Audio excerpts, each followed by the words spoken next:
Super cool. Yeah. All right.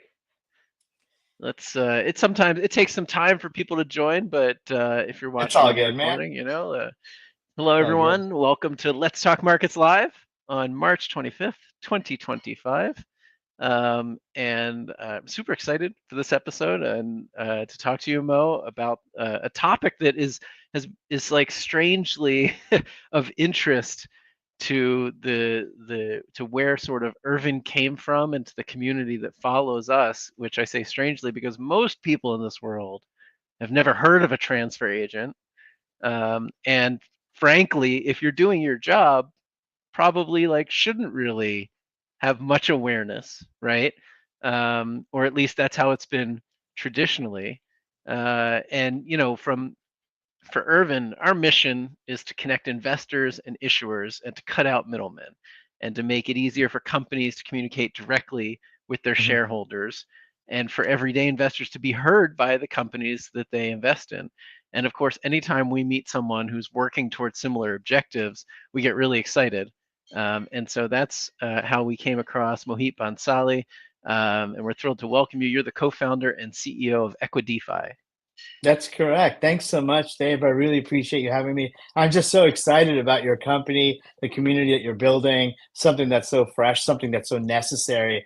I'm going to just make one clarification here. So I'm up here as the co-founder of EquiDeFi, which is a capital raise platform, but we also run equity stock transfer, which is the transfer agent side. That's And right. both Yeah. of them are connected together. So we'll have an opportunity to kind of talk about both of them so that we can kind of close the circuit on the ecosystem, which is essentially what you're trying to do as well, Yeah, is close the circuit on exactly. this ecosystem. So I'll tell you a little bit about, EquiDeFi, where we came from, and then we'll connect it up to equity stock transfer and such, and we'll give you Yeah, some overview and stuff. perfect. So That sounds EquiDeFi, great. I see how you have it written out as, EquiDeFi is dedicated to bringing state-of-the-art software to private securities markets. EquiDeFi's goal is to educate investors and issuers about market opportunities and provide bespoke software solutions to Right. better the industry. What Damn, does that mean, that right? clearly sounds like a ChatGPT word salad, right? But it's not. Okay, so I'm going to quickly break down. I'm going to quickly break down the mission statement, really piece by piece. So to give us an opportunity for everybody to Perfect. sort of digest what it is. So what is state of the art software, right? You guys run state of the art software. We have state of the art Mhm. software too. It's basically we have a cloud based sort of software that's compliant with certain types of securities offerings, like Reg A securities offerings, Reg D securities offerings. They all both have different flavors in terms of what the requirements are of investors, what the requirements are of issuers, and really just in a digestible way, right? So we kind of set up our platform that way, API forward, that type of thing. Mhm. But what is it what's state of the art about this software, right? So what we do is, when issuers raise capital from the private markets, right? So, and what I mean by the private markets is, before an issuer goes public, or let's say the issuer never goes public, they're a private company and they're looking to raise money from retail folks like you Yeah. and me, or institutional folks, right? And this is what So Urvin went through. We did Reg CF, right? that's correct. You guys went through Reg CF. So, and Reg CF has a particular threshold, just like all these offerings do, that are sort of dictated by the Securities and Exchange Commission. So, so some of the things that we need to do to be able to facilitate the journey of investors, which could be quite tough.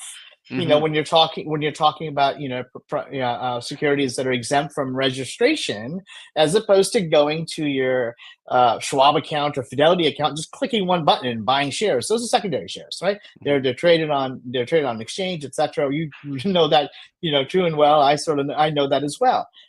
So how do you facilitate this journey for investors that are clearly have been might be familiar with trading and familiar with buying and selling securities, on platforms like E-Trade or platforms like Fidelity and Schwab? How do you do that, from the beginning? Yeah. Like, how do you get primary securities? So when we talk about state of the art, we want to be able to reduce the amount of friction. And some of the ways to do that, especially in highly regulated industries, is to have live selfie checks, is to do certain things from a compliance standpoint which kind of makes compliance fun, which has never been said before. This is the first time I'm saying it.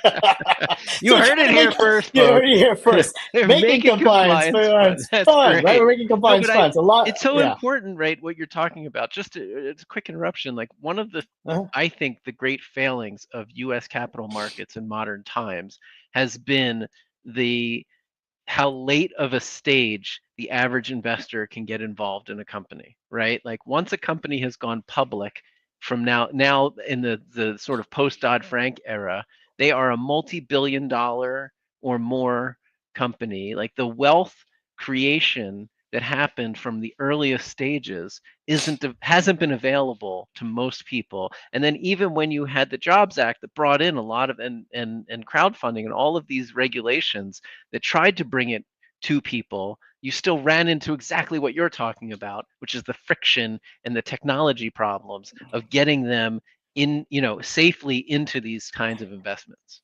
Exactly. And it's a great segue, Dave, into the transfer agent world, right? So Mhm.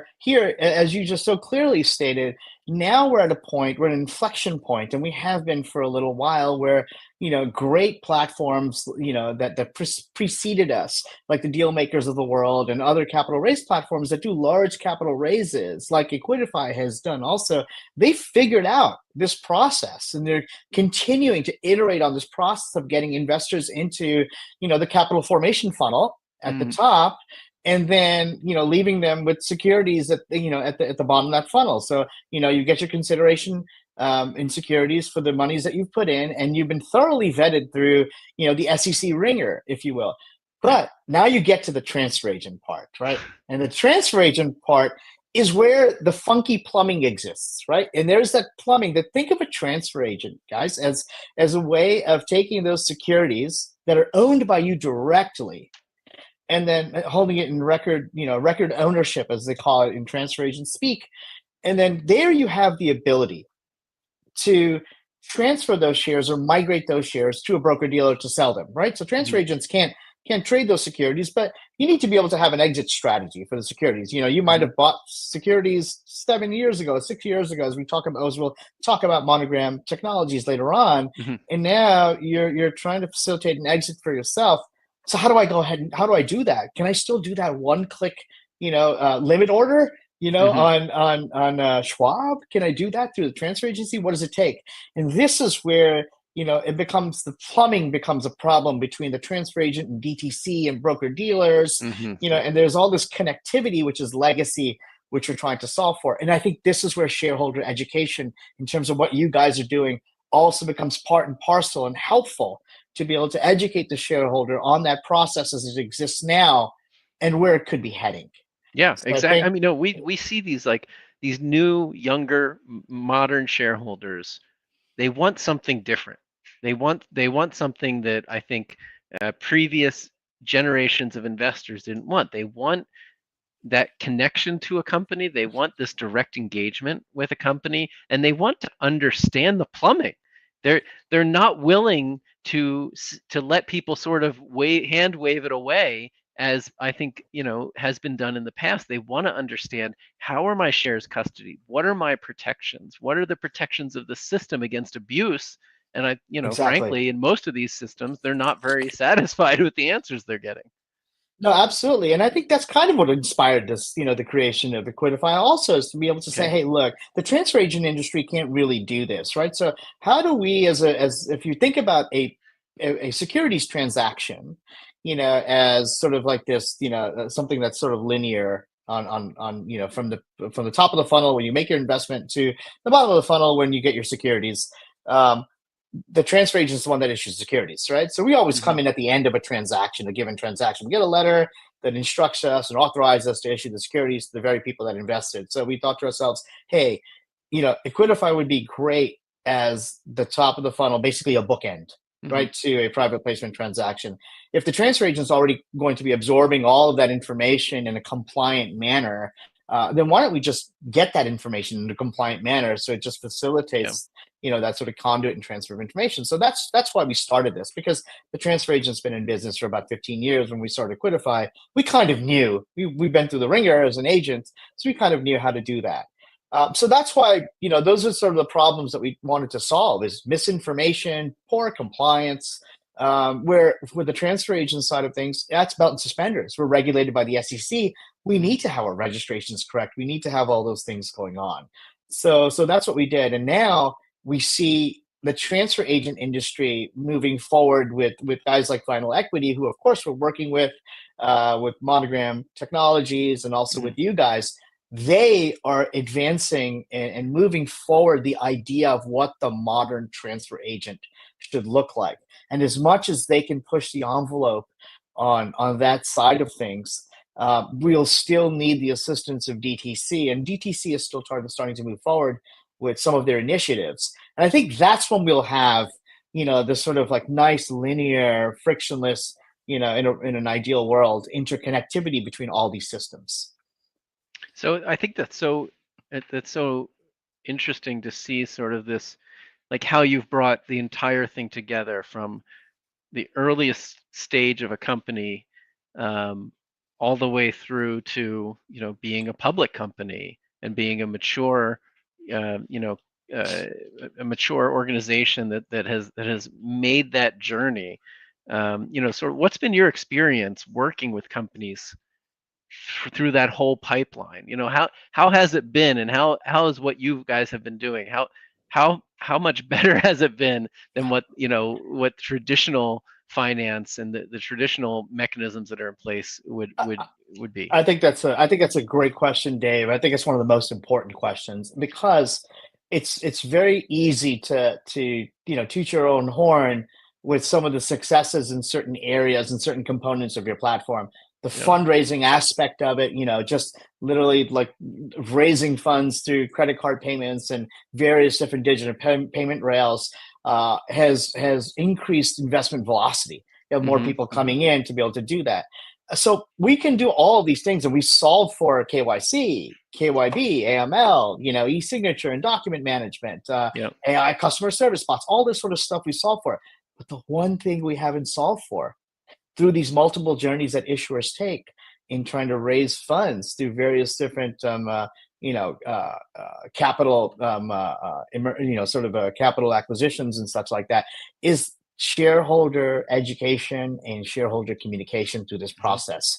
We still, case in point, we still have investors who are now shareholders, actually, of Monogram Technologies, for instance, that purchased securities 5 or 6 years ago. They're like, oh yeah, how do I get my shares, which are free and clear? Right. How do I get my shares into my Schwab account? And all the information is there in our FAQ, but nobody really directed them. And quite frankly, maybe the FAQ itself for them was esoteric, because it's a transfer agent's FAQ.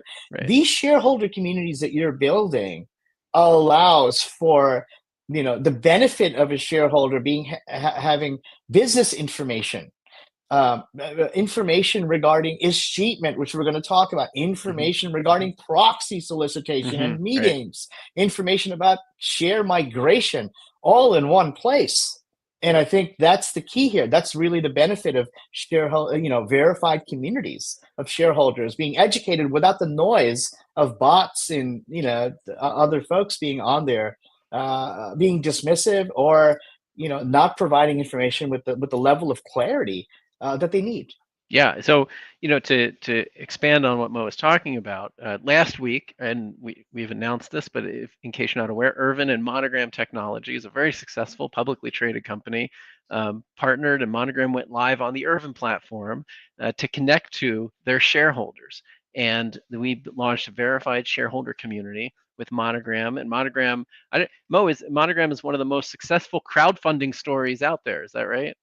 That's correct. Monogram Technology started off as Monogram Orthopedics, and they were building robotics for orthopedic surgeries, and they had very few competitors in the space, and it's very, very innovative. It's very innovative robotics and software and engineering that was behind that type of product. And as with companies, and this is relatively rare, Dave, when it comes to crowdfunded companies. You're talking about a company that had an idea, didn't really have a product just yet, because it has to go through its FDA approvals. So you generally have crowdfunding companies that might have services and widgets that they're trying to sell. And they'll get through a crowdfunding round, and then they'll be able to hopefully execute on the delivery of their product. Right. Monogram's timeline is going to be much longer, so they need shareholders that can be part of their long-term strategy. Yes. And that was the key. Yes, and that's so much of what we try to push with shareholder engagement and direct engagement between companies and shareholders is, public companies, they're just used to churn. They're used to retail investors churning, and they're used to retail investors not voting and not being a group that they can depend on. And we usually say, well, that's not just on the shareholder. That's on the company who is not engaging with them directly.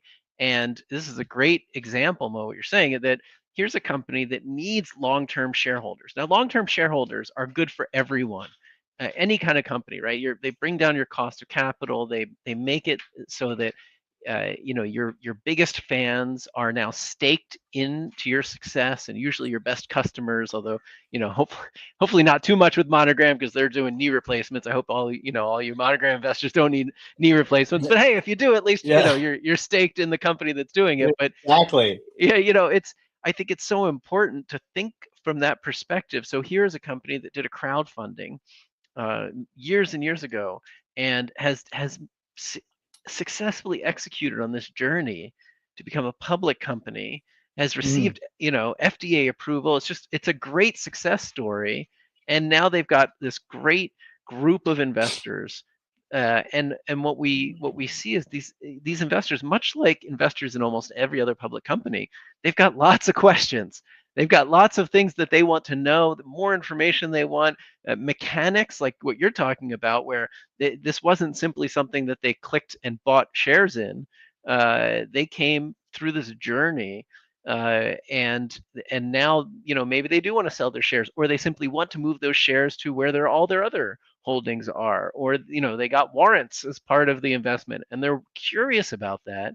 And there's really been nothing in the past that's let them engage directly with the company in an environment where the company can be sure they're talking to their own shareholders, right? That it's not just some random social media platform where anyone can say anything, and where people who don't mean you well, people who don't have the company's interest in mind, can post things. And and that's great, Dave. I really appreciate sort of wrapping this all with a bow tie, because the key here is that when you deal with shareholder engagement at the top of the funnel, when Monogram was first doing their CF round, they moved into an A plus round, and they did a Reg D round, and they did an A plus round, right? Every single time when they did these offerings, the shareholders would come in and they'd feel exclusive. There'd be this exclusivity, right? Yeah. But then your shareholder base grows to 30,000, and then how can a small company like Monogram, with a small but very intelligent management C-suite, but dozens of engineers underneath them, how do they communicate with thousands of shareholders? Right. And because there's no mechanism there before, it's basically an IR firm blasting out an email, or it's a press release, or it's somebody chiming on Yahoo board, message boards, which is not even the right person. Somebody, acting as a CEO. So this is a boon to bring back to the forefront the shareholder, the holder of record in that verified community. They're feeling exclusive again. Yeah. They're feeling that they're being heard now as a shareholder of a semi-mature company past their initial rounds of funding, right? The nascency is over. I've matured as a shareholder. You've matured as a company. Let's talk. Right. And I think that's what's really helping out the community here. And then you can get vendors like the transfer agent involved, and also speaking to them intelligently about where they are, where they sit.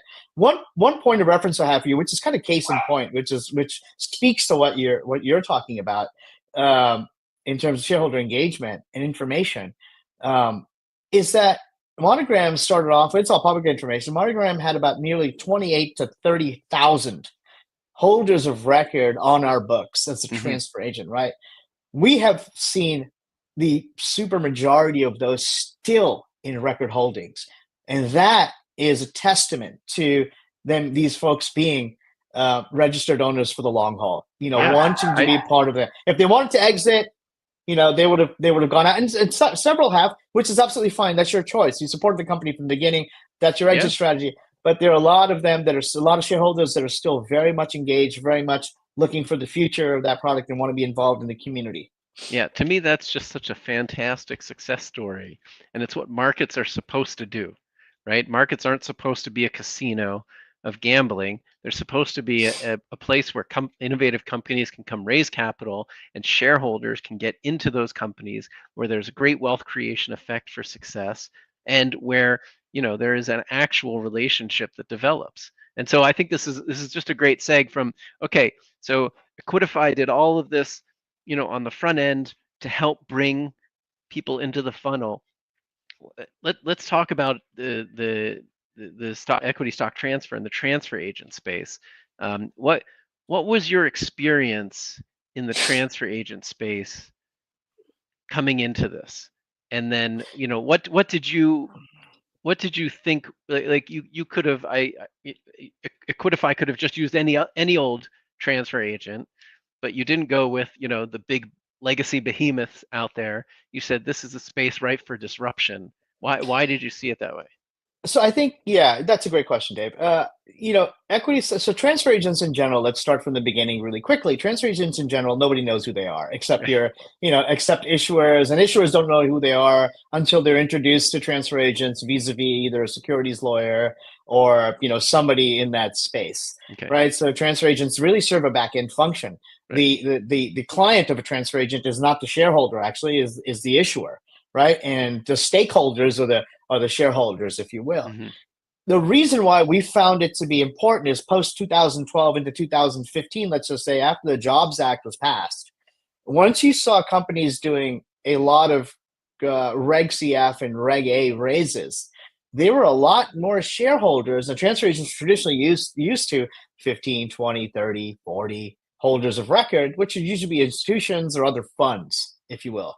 Mm-hmm. And there was a playbook that was associated with that in the past, Right. as recent as 20 years ago. But that's all changed, right? With equity crowdfunding and the capital markets looking to retail, looking to small institutional funds, transfer agents have become much more relevant in that space now, because when you're conducting offerings that are private offerings, the transfer agent is sort of a hub in a spoken hub model, right? Mm-hmm. Right. The brokers or the placement agents, the issuers will do self-directed offerings. That transfer agent software was meant to be for back end services and either DRSing or transferring securities to your brokerage account, or sending out escheatment notices, or sending out proxy mailings. That was all being done at the street level at scale, right? By the Broadridges of the world. The transfer agent was like, yeah, we have 40 holders of record. You guys have 10 million. You do it. You're set up for that. But now that's all changed. Now we have 30,000, sometimes 50,000 holders of record coming in pre-public to the extent that the issuer is going public, and sitting on our books. So we need to service them. How do you service those holders with these same types? The issuer has to go through the same compliance processes as the reporting company, do proxies, do escheatment, do all that sort of stuff. But now the transfer agent is set in the light of what secondary market services like the Broadridge world needed to do for DCC participants. Right. We're doing that now directly for holders of record. So we thought about this in 2020 and 2019 as we started seeing the ramp up of retail holders, and we're like, we need to be able to service them with state-of-the-art software. We need to be able to work with providers at scale to get the right software systems in place, to be able to have communication with them, to be able to make sure that the issuer can have communication. What nobody really thought about was, what type of communication tool can be built into the software, and that's not our wheelhouse. That's your wheelhouse. Right. So for us, it's about how to transact between those shareholders. So we realized that there was going to be a need for that. That's so prescient and such great timing, because it's it really has been like since 2021 and 2022, as retail investors have gotten both more active and more engaged on social media, you've seen these like direct registration movements. And I've always been interested in that dynamic, because I do like the idea of direct registration in certain situations, because it really, as you were saying, like it leads to this long-term engagement, right? And I love that.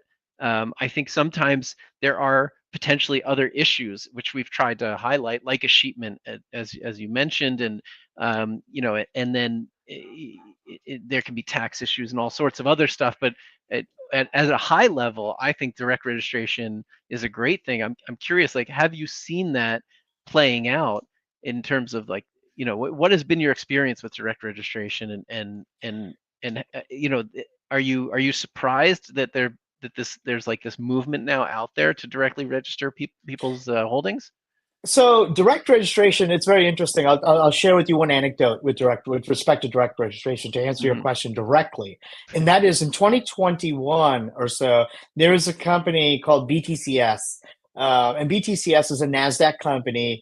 And at that time they were mining Ethereum, and then now they're starting to do analytics work, and that's their Okay. business model. They did the first ever dividend. They did a Bitcoin dividend. Okay. And their Bitcoin dividend was meant for owners of the securities in direct registration. So basically, what they were trying to do was, get the beneficial holders that were in street to get back into the transfer agent system to be in direct Yeah. registration, Yeah. so they can issue out a dividend in the form of Bitcoin. And I think what they were trying to say is that, hey, look, outside of just squeezing squeezing the basic, a public float down to nil, what they're trying to say is that, look, direct registration offers benefits, Hmm. benefits from a trade, not necessarily from a tradability standpoint, benefits from a dividend standpoint, Hmm. benefits also from a proxy Yes. standpoint, You from can a be voting sure your vote's going standpoint. to count, right? You can be sure your vote's going to count, bro. Yeah. From an escheatment standpoint, like, you can be sure that you can be seated if we all already have your information, and we don't have to go through a layer Yeah. of DTC participants to try to reach you, and not have a Nobo list which doesn't have email addresses and just antiquated physical addresses I know. and a name. So So crazy, right? yeah, so I think escheatment really is important for direct ownership, and we Yeah. found that to be important for direct ownership. We find that your community may be able to solve some of the achievement issues, Yes. right, with Yes. respect So real to quick, using email addresses. just Sure, to of take a course. step back, because we've covered this on the show several times, but for those who haven't seen before, escheatment, and I always like to say you can't spell escheatment without cheat. Escheatment is where a state government will come in and take holdings of people that are inactive, or it's generally considered abandoned property. The state steps in, and if there are lost shareholders, they take the property, and you have to go to the state and go through a whole process to reclaim that property. It's called And each unclaimed state has property. different laws. Each Different in state has each different state. laws Yeah, around it. it's really crazy. And one way one way that you can avoid this is by regularly logging into systems. But then again, if you have, several brokerage accounts and you've got holdings at a transfer agent or two, perhaps, that's a lot to remember every year to have to do this. And so one of the benefits of the Urvin platform, which is one of the things we built into it, was that it pings every account you've connected to it, and registers that as activity, so that you can avoid this escheatment. Correct. And you're basically looking for a digital pulse. And that's essentially Right. what it is. Right. It's Exactly. a digital pulse across shareholders. And that's what a transfer agent would love to do, right? So to give you the transfer agent's perspective on escheatment, it Mm-hmm. is a very drawn out process, right? It's a drawn out process because there are mailings involved. There's a Mm-hmm. high cost involved for the issuer. I Mm-hmm. mean, we're Mm-hmm. working with unclaimed property providers right now.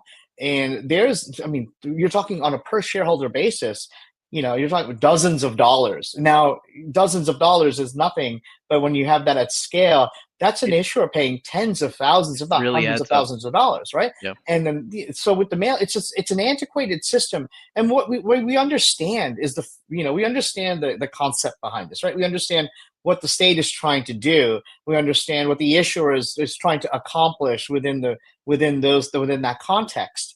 The question is that nobody has really opened up the floor to identify what digital pulses can be, Yeah. right? And how we Yeah. can get them, and sort of codify them and say, okay, this person is Right. is okay. There is no mechanism to do that, and there's no platform where it can be captured.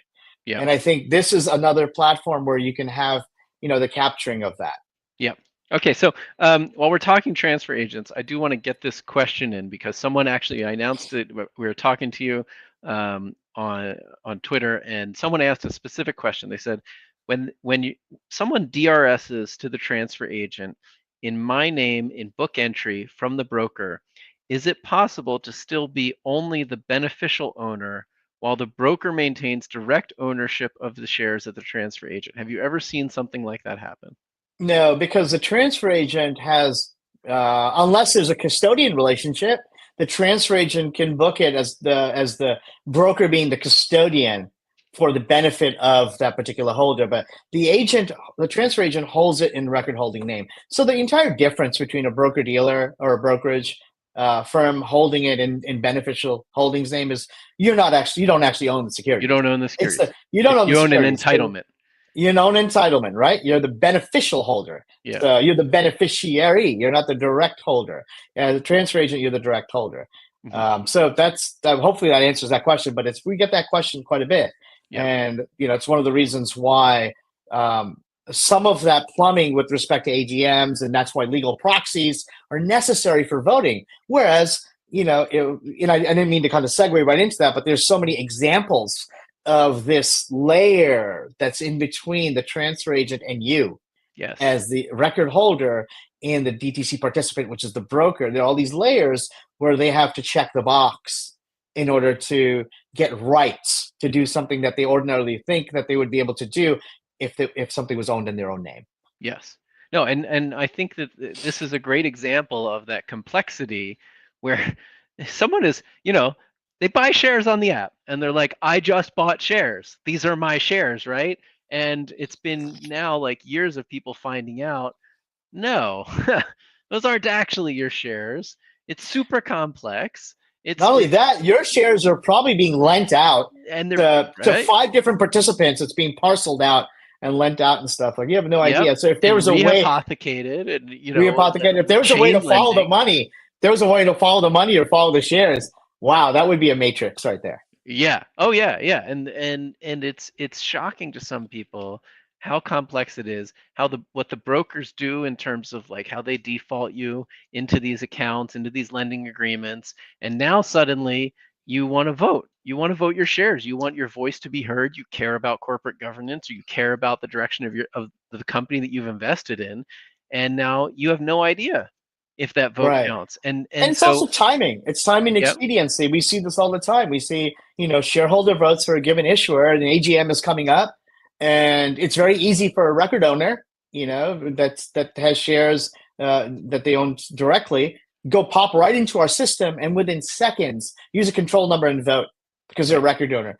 Whereas at the same time, if you have somebody that has, ownership and wants to attend a meeting, beneficial ownership through a brokerage account, they would have to show up with a legal proxy. They have to get that legal proxy, show up, use a different control number, then get access to the systems that they were using for the brokerage. And then they would have to send their vote, which is basically all aggregated, Yeah. send their vote over to us, and then we tally that vote. It's all happening electronically, but you can see all the aggregation, the parsing that has to occur. So And it's there can be much more complex situations process. in which you get overvotes, right?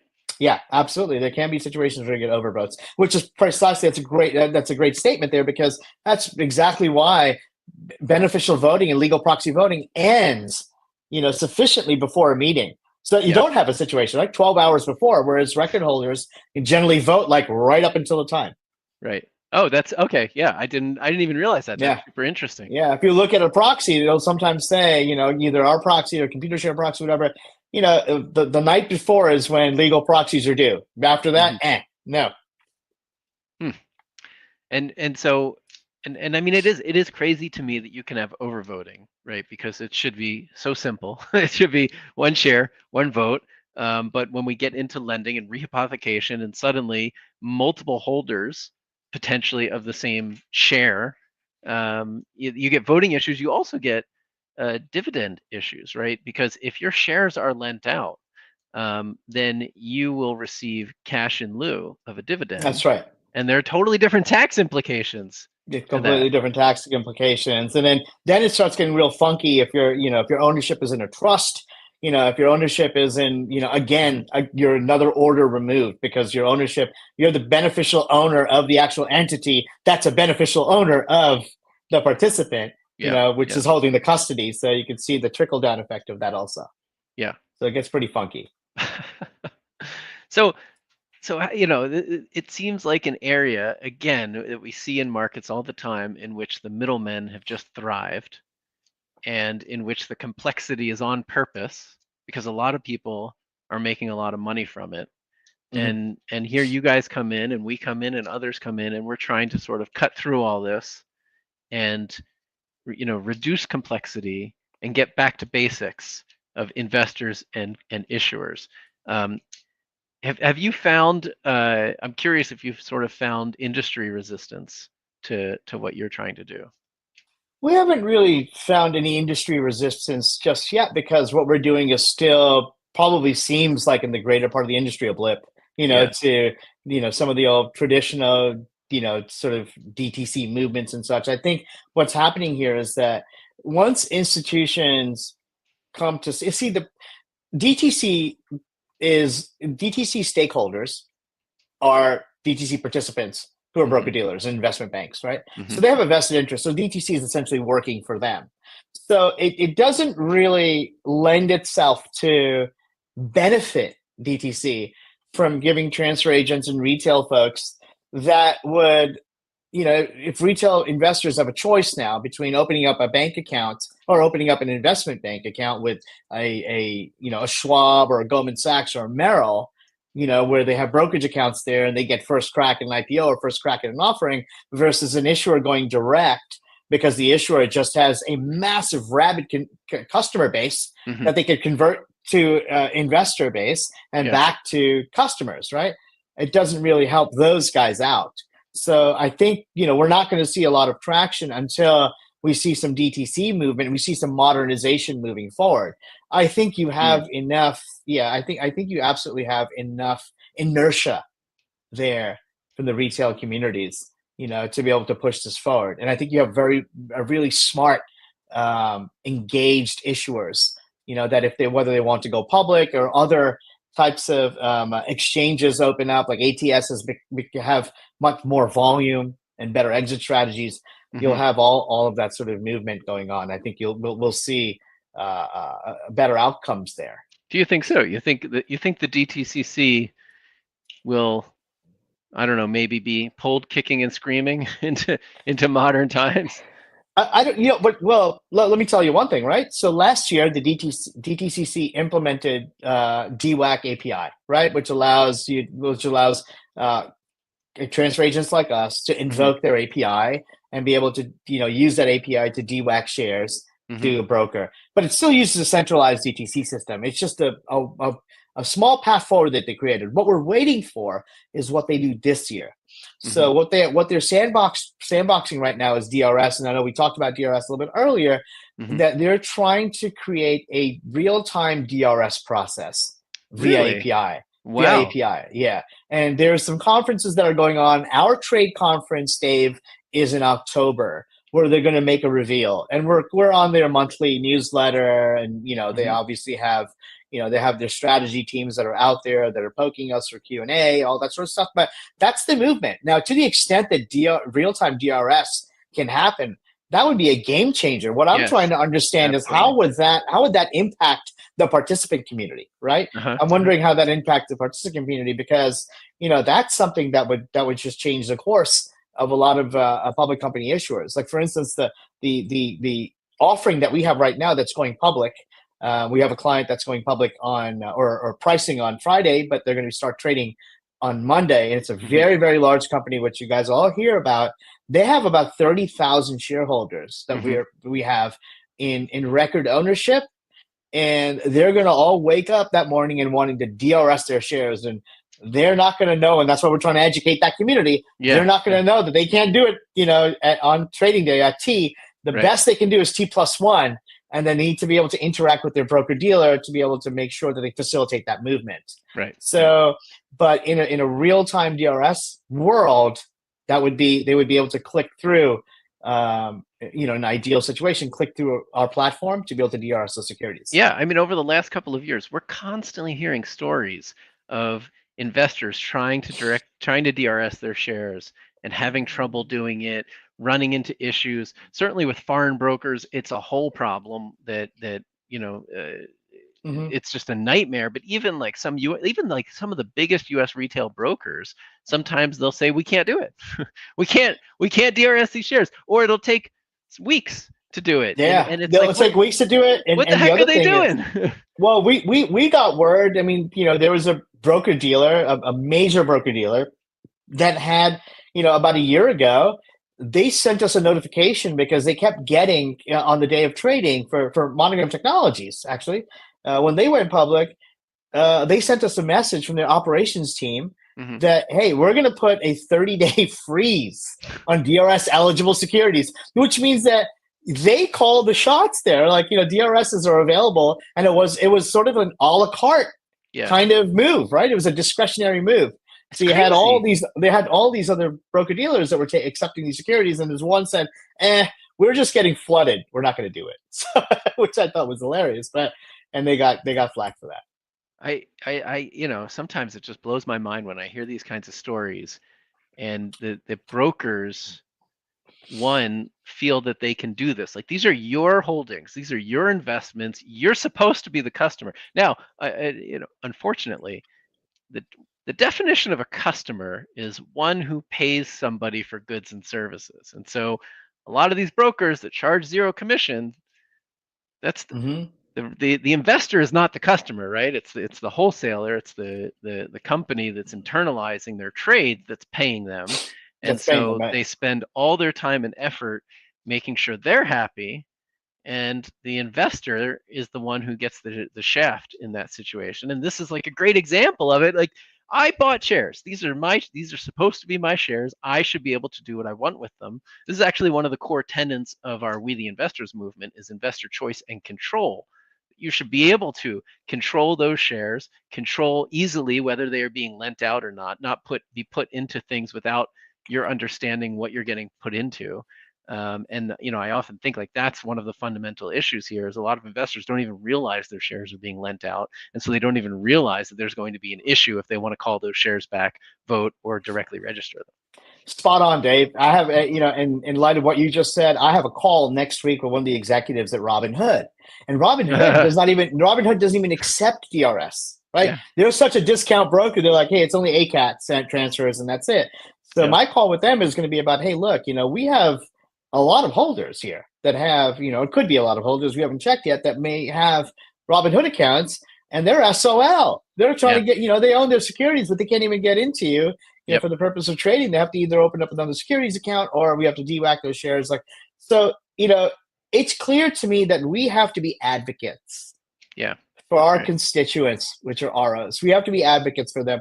That's where the game has changed, Dave. We were always advocates for the issuer, right? But they're effectively the ROs, the record owners of those issuers, they're also equity owners of the company. They're owners. Yes, also.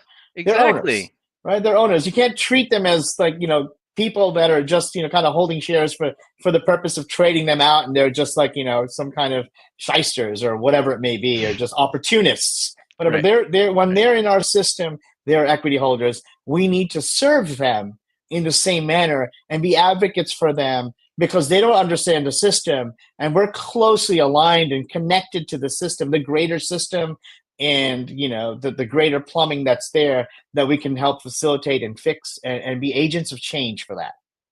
I think that's great, and I applaud you for that. Good luck with that call next week. I know, man. Unless you're paying Robinhood $1 billion a year, I'm surprised you get time with them. This is the tapping the foot in the pool call. Just getting the appetite wet, and then we'll try to move the agenda forward later on. But that's this will be the start. We're really trying to pave a way. We're really trying to get the ear of a transfer agent. Nobody wants to give a transfer agent the ear. right? Yeah, So we're really trying to get the transfer agent involved. And how would the transfer agent ever have leverage, right? You ask yourself, like, how does transfer agent in the room have leverage on anything, right? Outside of saying, hey, I'm not going to transfer your securities. Okay, finally somebody's like, okay, shit, he's just going to transfer securities. But how do you have leverage with a DTC participant? You tell them that, hey, look, these guys either want to open up an account with you guys. We have thousands of them, of these holders. What can you do to help facilitate that? Right. How can you make that easy? We've already KYC'd the crap out of them. We've already done everything that's necessary for you to ingest that information. Heck, we're holding their shares. We're also regulated by the commission. You guys are regulated by FINRA. Let's talk. Let's see if we can build something, build a bridge in between. Yeah, I mean, you've already thrown out 2 companies that you have 20 to 30,000 individual investors. And that's remarkable, right? That's really impressive. With our crowdfunding, we were excited when we hit 2,000, and you guys are an order of magnitude past that, as it should be, as companies get more mature and as they grow and become more successful and then become public companies. It should give you leverage. I hope it does, because I think the work that you're trying to do to modernize this area is so needed, especially having seen what the legacy guys generally do, the state of their technology, how difficult it is to get anything changed or updated on those systems. It's really shocking from a technologist's perspective, right? I might have lost. Did you still have hear my audio? Yeah, we got you. Okay, great. I think I lost you off these because these things died. Oh, so yeah. I'm gonna do that. That'll happen, right? No worries. Uh-oh. Now I can't hear you. Oh, you can't hear me now? Let me try this one more time. All right, now it sounds like you're drunk. Did you suddenly become drunk in the last 10 seconds? There we go. You're not getting me now. Things. Let's see. Oh, I think I can. You should be. Can you? Let me just see one thing here. So in the intervening 30 seconds, we've had someone intercept the audio, slow it down, and make us sound crazy. Okay, you should hear me now. Yeah, much better. Okay, all right. Sorry about that. Thank you. No worries. Thanks so much. Yeah, I mean, it's Awesome. it's like the more experience I've had with the legacy part of the transfer agent industry, the more I've seen the need for dramatic technological change. And that's not even just on the transfer agents, that's on companies like Broadridge and all of these the intermediaries that get lined up, and that over decades they just sort of throw their hands up. They're like, we're not going to, why, we have no interest in changing, we have no interest in software development or updating. Like we started the podcast, and we were talking about the technology, the modern technology that you're building, and people, I think, they don't quite realize the value of modernization in this space, because not a lot, and that doesn't go for the people watching, because a lot of people that watch us have had experience with these legacy firms, but most people have not, and they don't realize what the other side of it could look like. Yeah, exactly. And I think, education is a part of it. I wish there was a lot of people just, when it comes to retail investing, retail investing is a new phenomenon, right? Is a new phenomenon, relatively new phenomenon in sort of like the private securities markets, And I think not only is there education, let's say you educate somebody as to what that means, what the value of that is. Yeah. There's still the plumbing you have to get over, which is what the bulk of this call has been about. Right. The plumbing is what you have to get over, and no amount of education is going to fix the plumbing, right? No. It's just going to educate you on what needs to be fixed. How awful it is. Right? How awful it is, right? So we can talk about till kingdom come. I think it's companies like us that are just trying to band together with companies like you. Yeah. Create a consortium. Yeah. To push an agenda forward slowly in a meaningful way. And once we have the inertia of the stakeholders, like the Monogram 20,000 holders, they're the real voices, right? And we're the ambassadors for that. We're the ambassadors for that. And that's the way I think we all have to work. You're in your lane and you're great in your lane. I'm in my lane. I'm great in my lane. But we share this constituency. Right. That's right. I Yep. think that's how you move it forward. Yep. And it's going to take some time, but that's how we're going to do it. That's right. And we'll keep at it, even though sometimes it's 3 steps forward and 2 steps back, and sometimes it's 10 steps back and a couple steps forward, but we keep pushing on it, right? And we keep pushing against these behemoths because we know it's the right thing to do. And I think we have this shared vision of what markets and what the world can look like. So, Mo, I appreciate you for coming on. I appreciate what you're trying to do. I think it's great for markets, and it's great for, just the economy and for investors and issuers in general. It's great to be working with you. We're really enjoying it, and it's been a fruitful partnership so far. And so everyone, I think you should check out EquiDeFi, check out equity stock transfer, understand better like what the world can look like, and push the companies that you invest in to contact Mo and find out how they can be better engaged with you as investors and more directly engaged with you.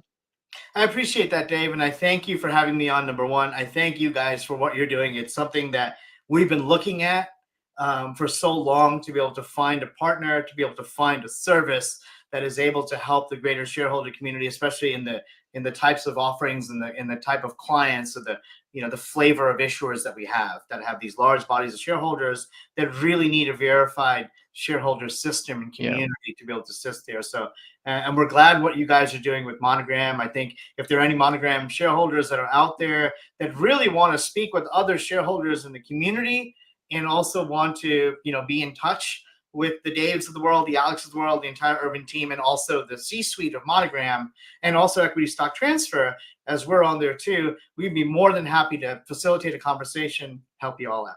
Yeah, thank you. And right, imagine that a one place where shareholders can come together. They can know that everyone is a fellow shareholder. They can know that if someone says they're from the company, it's verified they're from the company, that the transfer agent is engaged on there. They're all there to answer questions, to help you out.